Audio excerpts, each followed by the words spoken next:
Hi friends, I Mahesh, educator and Unacademy. Unacademy యాప్ని ఫ్రీగా download చేసుకోండి. డిస్ప్లే మీద కనబడుతున్న ఈ లింక్ని కింద డిస్క్రిప్షన్ బాక్స్లో ఇవ్వడం జరిగింది.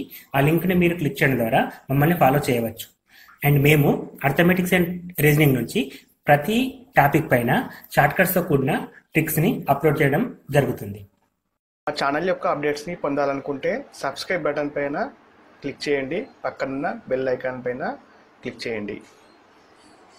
నెక్స్ట్ క్వశ్చన్, అనుపాతంలో ఉన్న మొదటి 2 మరియు 4 పదాలు వరుసగా అయినా మూడో పదం ఏంది? సో అనుపాతం అంటే మనకి ఇలా ఉంటుందండి. A:B, C:D. ఇది అనుపాతంలో ఉన్న 4 నంబర్స్. సో ఇక 4 నంబర్లో మొదటి నంబర్ 5, రెండవ నంబర్ 15 అండ్ థర్డ్ నెంబర్ కనుక్కోవాలి. అండ్ ఫోర్త్ నెంబర్ వచ్చేసి 90. అంటే వీటి రేషియోకి సమానం. సో 5 అంటే దీని రేషియో అంటే 5 1s 5 3s 1:3 = 6:90. So 1/3 = C/90.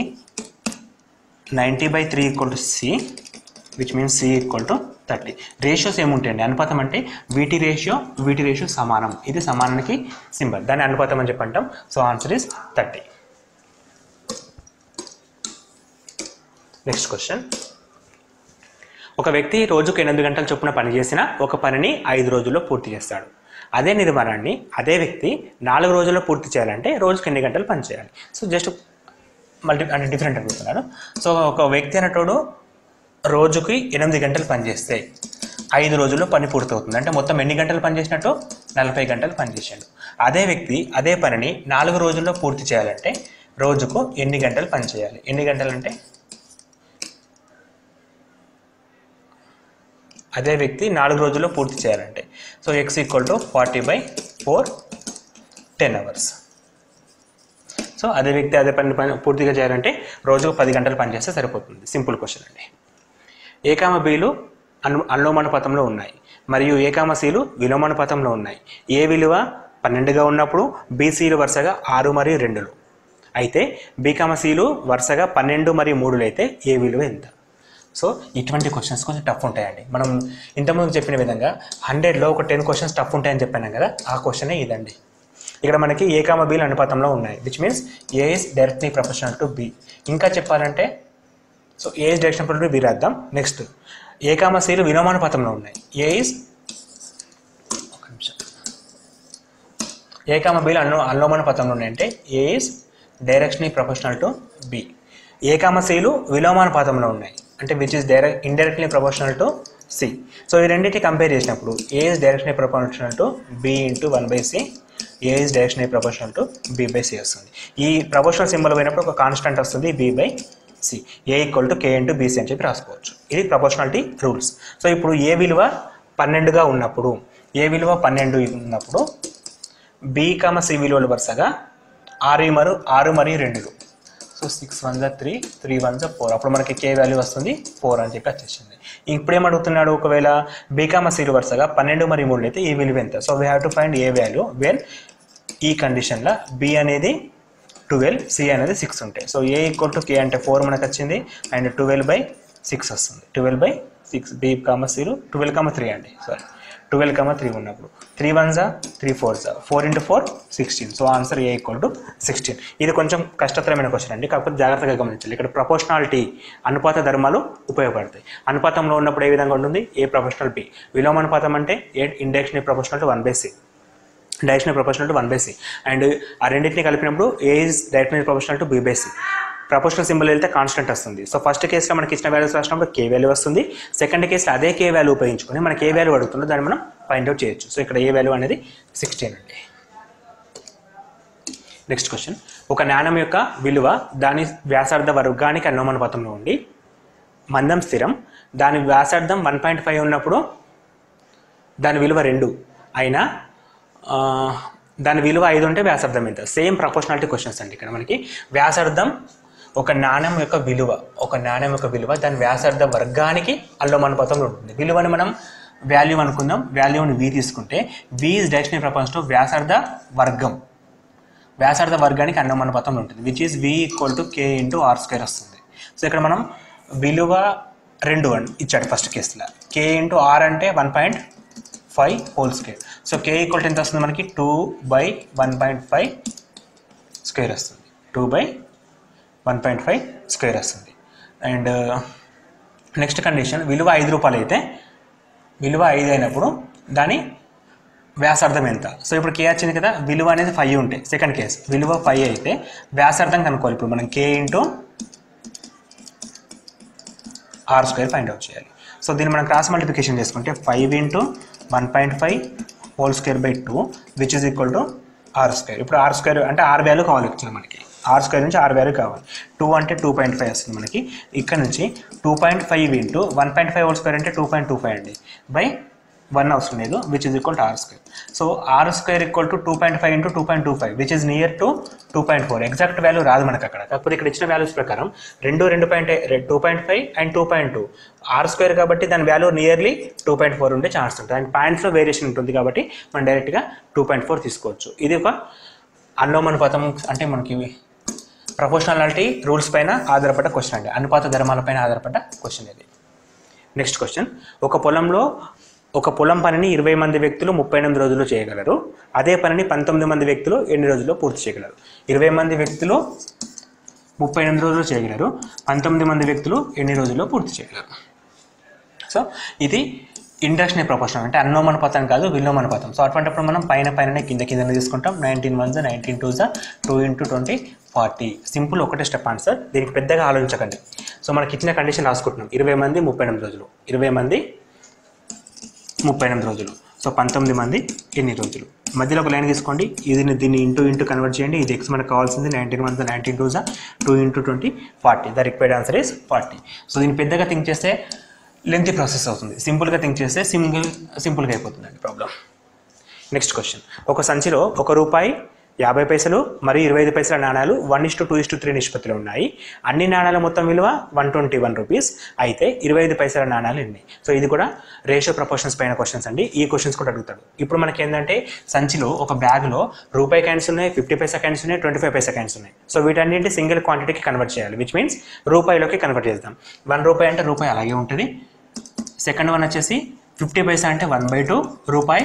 And third type వచ్చేసి 25 పైసా అంటే 1/4 రూపాయి. సో ₹1కి 1 హాఫ్ పైసలు 2 ఉంటాయి, చారణాలు 25 పైసలు 4 ఉంటాయి. సో 1/4 వస్తుంది అక్కడ. అన్ని కూడా రూపాయిలోకి కన్వర్ట్ చేసినాం మనం. ఇప్పుడు మనకి వాటి నిష్పత్తి 1:2:3 ఇచ్చారు కాబట్టి 1:1 1/2:2 1/4 ఇది ఇంపార్టెంట్ అండి. అంటే మనకి ఇచ్చిన వాటిని ఏ నిష్పత్తులు ఉన్నాయి ఇవి, మనకు వచ్చిన నిష్పత్తి ఒకటి, ఈ రెండింటిని మనం ఇంటూ చేసుకోవాలి. అప్పుడు 1 × 1 1 1 గెట్ క్యాన్సల్ 1 3/4 3/4 ఉన్నప్పుడు మనం దీంట్లో 4:4:3 రాసుకోవచ్చు. ఇది మనకు ఒక నిష్పత్తి వచ్చేసింది. ఇప్పుడు కామన్ నిష్పత్తి వచ్చేసి 4:4:3. మొత్తం రూపాయల సంఖ్య 21.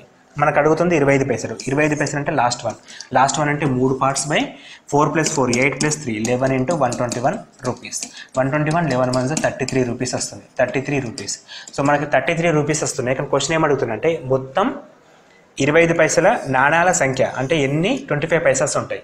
సో ₹1 4 ఉంటాయి. ₹1 33 రూపాయల్లో 33 × 4 అంటే 132 కాయిన్స్ ఉంటాయి. 132 కాయిన్స్, నాణాలు 132 ఉండడం జరుగుతుంది. సో ఆన్సర్ ఈజ్ 132 అండి. నెక్స్ట్ క్వశ్చన్, ఒక వ్యక్తి తన వద్దనున్న సొమ్ములో 69% ఖర్చు చేసిన ఇంకను ₹93 మిగిలిన అతని జేబులో మొదట ఎంత సొమ్ము ఉంది? సో ఒక వ్యక్తి దగ్గర కొంచెం అమౌంట్ ఉంది, అమౌంట్ ఏదో మనకు తెలియదు.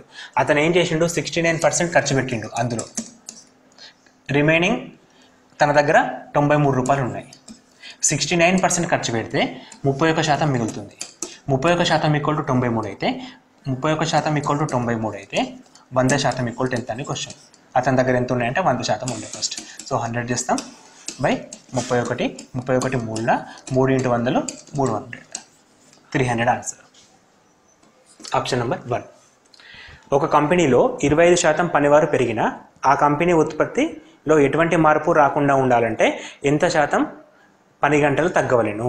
సో యాక్చువల్గా ఒక కంపెనీలో కొంతమంది ఉన్నారు, దాన్ని మనం ఎక్స్ అనుకుందాం. సో ఆ నెంబర్ అనేది 25% పెరిగింది. సో పర్సంటేజ్కి సంబంధించిన క్వశ్చన్స్ అన్ని కూడా 100 అనుకుంటే బెస్ట్.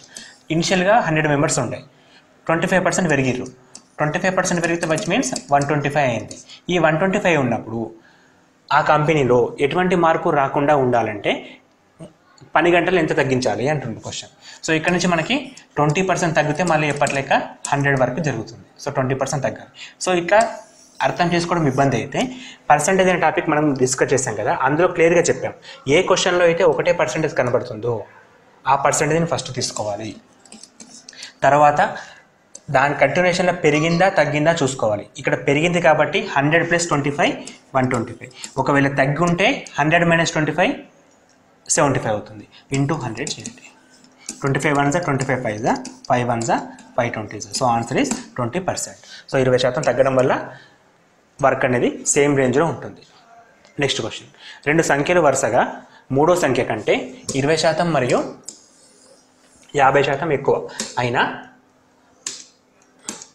రెండు సంఖ్యలు వరుసగా మూడో సంఖ్య కంటే 20% మరియు 50% ఎక్కువ అయినా మొదటి సంఖ్య రెండో సంఖ్యలో ఎంత శాతం అని అడుగుతున్నాడు. సో 3 నంబర్స్ అండి. First number, second number, third number. ఈ 3 నంబర్స్ని కంపేరింగ్ విత్ థర్డ్ నెంబర్ అండి. రెండు వరుసల సంఖ్య మూడో సంఖ్యతో కంపేర్ చేసినప్పుడు మూడో నెంబర్ని 100 తీసుకోండి. 100 కంటే మొదటిది 20% ఎక్కువ. 20% ఎక్కువ అంటే 120, 20% ఎక్కువ. సెకండ్ది 50% ఎక్కువ. సో 50లో 100లో 50% 50 ఎక్కువ అంటే యాడ్ చేస్తాం. So first number 120, second number 150, third number 100. అయితే ఇప్పుడు క్వశ్చన్ ఏంటి, మొదటి సంఖ్య రెండవ సంఖ్యలో ఎంత శాతం? మొదటి సంఖ్య అంటే 120. 120 అనేది 150లో ఎంత శాతం అంటే 120/150 × 100. 0 0 గెట్ క్యాన్సల్, లేదా 15 3 4s 3 5s 5 1s 5 20s 20 × 4 8. So required answer is 80%. So ఇటువంటి క్వశ్చన్స్ని పర్సంటేజ్ అనే టాపిక్లో క్లియర్గా ఎక్స్ప్లెయిన్ చేస్తాం. సో ఆ మోడల్స్ కావాలనుకుంటే కింద డిస్క్రిప్షన్ బాక్స్లో లింక్స్ ఉంటాయి కదా, ఆ లింక్స్ క్లిక్ చేయండి, ఇంకొంచెం క్లారిటీగా మీరు చేయగలరు. నెక్స్ట్ క్వశ్చన్, ఎక్స్ అనే విలువ మొదట p% పెరిగి వైగా మారింది. తిరిగి వై Q% తగ్గి ఎక్స్గా మారింది. ఈ క్రింది వాటిలో ఏది చేసాం? సో ఎక్స్ అనే క్వాంటిటీ p% పెరిగి వైగా మారింది, అండ్ ఈ వై అనే క్వాంటిటీ Q% తగ్గి మరి రిటర్న్గా ఎక్స్గా మారింది. అయితే ఈ క్రింది వాటిలో ఏది నిజం? ఎప్పుడైతే మొదటిది పెరిగి సెకండ్ తగ్గిందంటామో అప్పుడు Q ఈజ్ పర్పెండిక్యులర్. ఇది కండిషన్ కరెక్ట్ అంటే Q పెద్దది, P చిన్నది. ఏ విధంగా అంటే ఫస్ట్ 100 తీసుకున్నాం, x = 100 అయితే ఫర్ ఎగ్జాంపుల్ 25% పెరిగింది అనుకుందాం. 25% పెరిగితే ఇక్కడ మనకి 125 వస్తుంది. ఈ 125 మళ్ళీ 100 కావాలంటే ఇది 20% తగ్గాలి. ఎందుకంటే 125లో 20% 25 వస్తుంది. ఆ 25 తగ్గినప్పుడు మళ్ళీ రిటర్నింగ్ మనకి 100 రావడం జరుగుతుంది. అంటే ఇక్కడ p%, ఇక్కడ Q%. ఈ రెండింటిలో ఏది పెద్దగా ఉందండి? P is bigger than Q అండి. Sorry, P is bigger than Q. అంటే మనకి మొదట 25% పెరిగింది, తర్వాత 20% తగ్గింది. సో మనం P is bigger than Q. P is bigger than Q అంటే ఆప్షన్ నెంబర్ 3 కరెక్ట్ అండి. సో మొదట పెరగడం అంటే ఫస్ట్ 25% తీసుకున్నాం, తగ్గడం అంటే 20% తీసుకున్నాం. So final answer is P is bigger than Q అండి. పర్సంటేజ్ టాపిక్ సంబంధించిన క్వశ్చన్స్ డైరెక్ట్గా ఇవ్వడు, ఇట్లాగే ఇస్తాడు. నెక్స్ట్ క్వశ్చన్, ఒక తరగతిలోని బాలులు మరియు బాలికల సంఖ్యలోని భేదం ఆ మొత్తం విద్యార్థులు 12%కి సమానమైన, మొత్తం విద్యార్థుల్లోనే 12%కి సమానమైన ఆ బాలులు మరియు బాలికల మధ్య నిష్పత్తి అడుగుతున్నాడు. సో నిష్పత్తి అనే క్వశ్చన్ ఎప్పుడైతే వస్తుందో వీటి సమ్ చేస్తే 100లో పార్ట్స్ ఉండాలి. ఫర్ ఎగ్జాంపుల్ 100లో మల్టిపుల్స్ ఉండాలి. ఫర్ 10 కానీ 20 కానీ 25 కానీ అలా ఉండాలి. అంటే రిమైండర్ 0 కావాలి. ఫర్ ఎగ్జాంపుల్ మనం 13 14 తీసుకుంటే 27 వస్తుంది. 27 అనేది 100ని డివైడ్ చేయదు. అండ్ యాజ్ వెల్ యాజ్ 11 12 తీసుకుంటే 23 వస్తుంది. 23 కూడా 100ని డివైడ్ చేయదు. కానీ 11 14 తీసుకున్నప్పుడు మనకి 25 వస్తుంది. 100/25 అంటే డివైడ్ చేస్తుంది, ఆన్సర్ 4 వస్తుంది. సో ఇట్లా వచ్చే ఆన్సర్ డైరెక్ట్గా మనం తీసుకోవచ్చు, పెద్దగా కన్ఫ్యూజ్ అవసరం లేదు. So answer is option A అండి. నెక్స్ట్ క్వశ్చన్, ఒక వ్యక్తి 5,000 రూపాయలను 4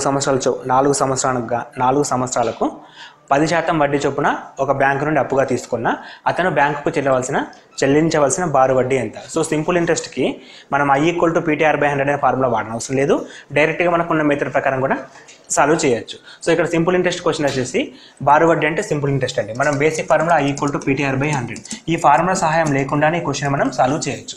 ఏ విధంగా అంటే అతను తీసుకున్న అమౌంట్ 5,000 రూపాయలు, 4 సంవత్సరాలకు 10% వడ్డీ చొప్పున, ఈ రెండింటిని ఇంటూ చేయండి. Rate of interest plus time, rate of interest into 10 అంటే 10 rate of interest into 4 years which means 40%. So what is the 40% of given P? Given P 5,000. 5,000 లో 40% ఎంత అండి? 2,000 rupees. 5,000 లో 40% 2,000 rupees. So answer is 2,000 rupees. So simple interest question ని percentage లోకి convert చేస్తే చాలా ఈజీగా సాల్వ్ చేయొచ్చు. Next question.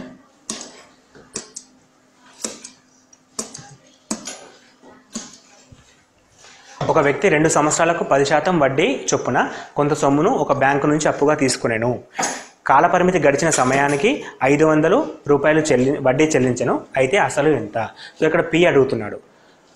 యాక్చువల్గా మనం ఇంతకుముందు చెప్పినట్టు time into R into time చేస్తే మనకి 2 ఇంటూ 10 అంటే 20 వస్తుంది, which is equal to 500. So 100% equal to question. So 100% అంటే బై 20, 0 క్యాన్సల్, 5 ద 50 ద 50 ఇంటూ 5 2500. వెరీ సింపుల్ ప్రాసెస్ అండి. ఐ ఈక్వల్ టు పీటర్ బై 100 లేకుండానే మనం సాల్వ్ చేయొచ్చు. సో ఇక్కడ ఆర్ ఇంటూ టీ చేసినప్పుడు 20% వస్తుంది, which is 20% equal to 500 rupees. So 100% equal to ఎంత? 20 ఈక్వల్ టు 500 అయితే 100 ఈక్వల్ టు 2500. 20 ఈక్వల్ టు 5 అయితే 100 ఈక్వల్ టు 2500. Next question. ఒక వ్యక్తి కొంత సొమ్మును బ్యాంకులో వేయగా 10% వడ్డీ చొప్పున ఎన్ని సంవత్సరాల్లో 3 రెట్లు అవుతుంది? సో ఒక వ్యక్తి కొంత సొమ్ముని 10% వడ్డీ చొప్పున బ్యాంకులో వేస్తే ఎన్ని సంవత్సరాలలో 3 టైమ్స్ అవుతుంది? సో ఈ క్వశ్చన్ చేయాలంటే ఫస్ట్ తనకు 100 రూపీస్ ఉన్నాయి అనుకుందాం. 100 రూపీస్ని బ్యాంకులో వేసిండు.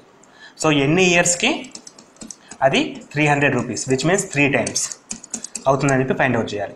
సో 100 రూపీస్ ఉండే 300 రూపీస్ అయినాయి, which means 200 rupees interest add అవుతుంది. మనకి ఇంట్రెస్ట్ అనేది 200 రూపీస్ వస్తుంది. సో 200 రూపీస్ అనేది 10% తోటి ఎన్ని ఇయర్స్గా క్యాలిక్యులేట్ చేయాలి? మనం ఇంతకుముందుకు మెథడ్ చేసినప్పుడు ఆర్ ఇంటూ టీ అని చెప్పి మీకు చెప్పాను. అంటే టైంని రేట్ ఆఫ్ ఇంట్రెస్ట్ తోటి మల్టిప్లికేషన్ చేయాలి, which means R into T equal to 200. ఇక్కడ మనం టైం అనేది ఫైండ్ అవుట్ చేయాలి. ఆర్ అనేది రేట్ ఆఫ్ ఇంట్రెస్ట్ 10% ఇచ్చాడు. 10 into T equal to 200. 10 cancel, T equal to 20 years. T equal to 20 years. Option number 3 is correct.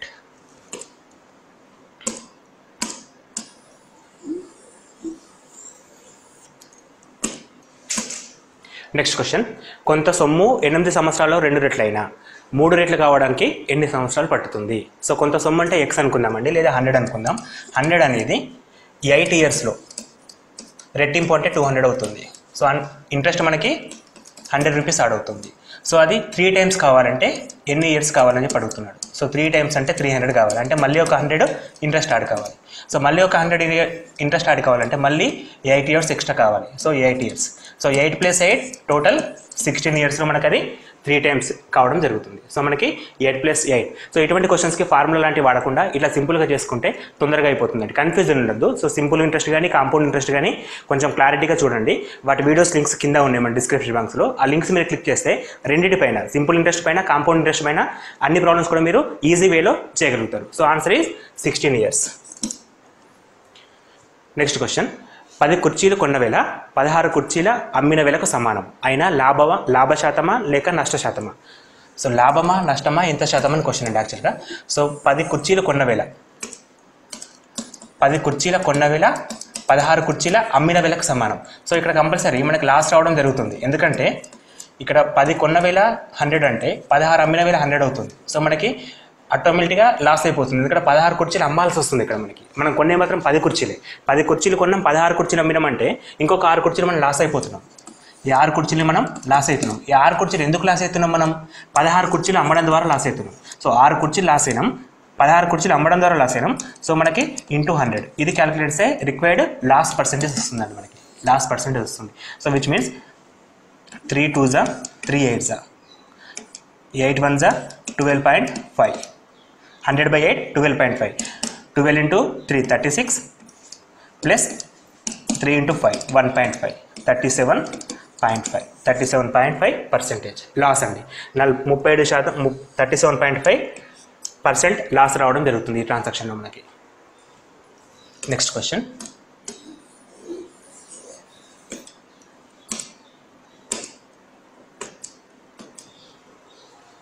ఒక వ్యక్తి ఒక కంప్యూటర్ను 44,000కు అమ్మడం ద్వారా 12% నష్టం పొందాడు. అయినా కంప్యూటర్ యొక్క కొన్న విల ఎంత? సో తనకి 44,000 కమ్మితే 12% లాస్ వచ్చింది మనకి. సో కొన్న విల ఎంత అని అడుగుతున్నాడు. సో కొన్న విలని మనం 100 అనుకుంటే 12% loss which means 88%. 88% equal to 44,000. 100% equal to what? ఇక్కడ మనం ఎటువంటి ఫార్ములాస్ వాడమండి, జస్ట్ జనరల్గా థింక్ చేసి ఆన్సర్ చేస్తే సరిపోతుంది మనకి. So which means 44,000 into 100/88. 44 1s 44 2s 2 1s 2 5s 50 into 1 50,000. So మనకి 50,000 రూపాయలు అనేది ఆన్సర్ వస్తుంది. సో ఒకవేళ 50,000 రూపాయలకు కొని 12% నష్టానికి అమ్మడం ద్వారా అది 44,000కి లాస్ కావడం జరుగుతుంది, అమ్మడం జరుగుతుంది. So answer is 50,000. Next question. ఒక అవినీతి వ్యాపారస్తుడు కొన్న వేలకే అమ్ముతానన్నాడు. 1 కేజీకి బదులు 900 గ్రాములు మాత్రమే ఇచ్చిన లాభశాతం ఎంత? సో ఇది మనం జనరల్గా చూస్తూ ఉంటామండి. సో తను ఏంటంటే మనకి 1 కేజీ వెయిట్ వేస్తున్నా అని చెప్పేసి తక్కువ వెయిట్ వేస్తాడు. ఎంత వేస్తుండే అంటే 900 గ్రామ్స్ మాత్రమే వేస్తుండు. సో ఈ ట్రాన్సాక్షన్ అతనికి ఖచ్చితంగా లాభం రావడం జరుగుతుంది. సో అతనికి లాభం రావడం జరుగుతుంది. సో లాభం అనేది ఎంత వస్తుందంటే 100 గ్రామ్స్ లాభం వస్తుందండి. 100 గ్రామ్స్ లాభం వస్తుంది. ఈ 100 గ్రామ్స్ లాభం ఎందుకు వస్తుందంటే తను 900 గ్రామ్స్ అమ్మడం ద్వారా తనకి 100 గ్రామ్స్ లాభం వస్తుంది. అంటే ప్రతి 900 గ్రాములు అమ్మడం ద్వారా తను 1 కేజీ అంటే 100 గ్రామ్స్ని లాభం పొందడం జరుగుతుంది. సో మనకి ఒక 100 గ్రామ్స్ లాభము బై ఎంత అమ్మిండుతాను 900 grams into 100. 00 get cancel. 9 1s 1/9. So 11 1/9%. Profit is 11 1/9%. Next question.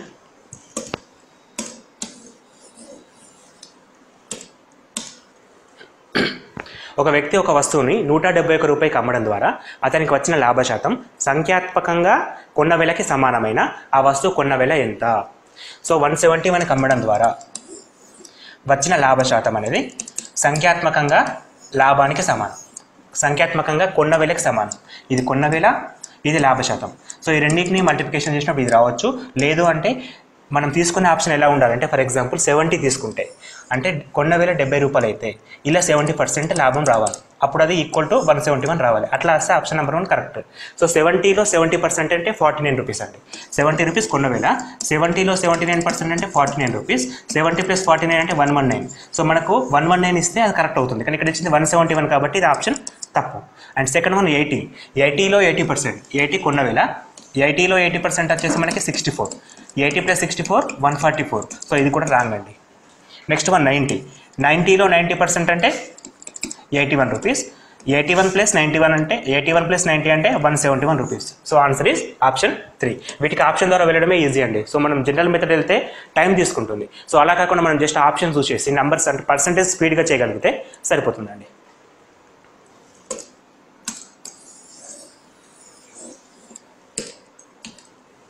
Next question.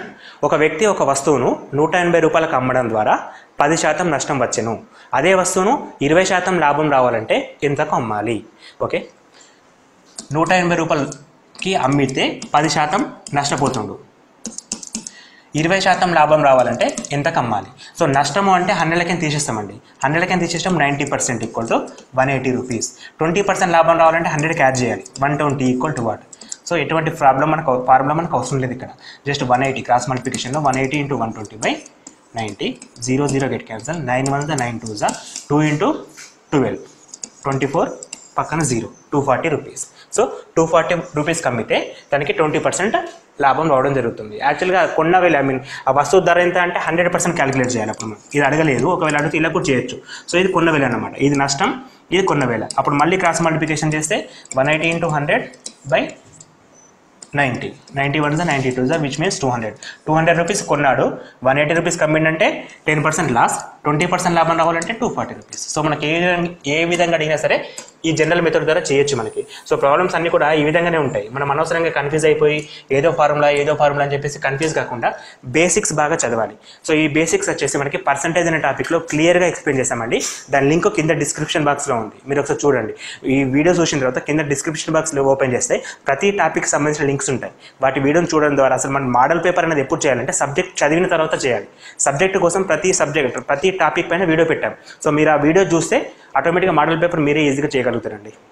Next question, ఒక వ్యక్తి కొంత దూరాన్ని 50 కిలోమీటర్ల వేగంతో ప్రయాణిస్తూ 8 గంటల్లో చేరుకున్నాడు. అంతే దూరాన్ని 5 గంటల్లోనే చేరుకోవాలంటే అతని ఎంత వేగంతో ప్రయాణించాలి? సో ఇక్కడ దూరం మనకి ఇవ్వలేదు. దూరం అనేది కాన్స్టెంట్. అంటే ఫస్ట్ కేసులో సెకండ్ కేసులో దూరం అనేది కాన్స్టెంట్. ఫస్ట్ కేసు వచ్చేసి 50 km/h తోటి 8 గంటలు ప్రయాణించాడు. అంటే 50 km/h వేగంతో 8 గంటలు ప్రయాణించాడు. విచ్ మీన్స్ మొత్తం దూరం వచ్చేసి 400. ఇప్పుడు ఈ 400 దూరాన్ని సేమ్ దూరం కాబట్టి 5 గంటల్లోనే రీచ్ కావాలి. 5 గంటల్లోనే రీచ్ కావాలంటే బై 5 చేయండి. బై 5 చేస్తే మళ్ళీ మనకి 80 రావడం జరుగుతుంది. అంటే 80 km/h వేగంతో వెళ్తే తను 400 కిలోమీటర్ దూరాన్ని కేవలం 5 గంటల్లో మాత్రమే చేరుకుంటాడు. సో తన స్పీడ్ వచ్చేసి 80 km/h.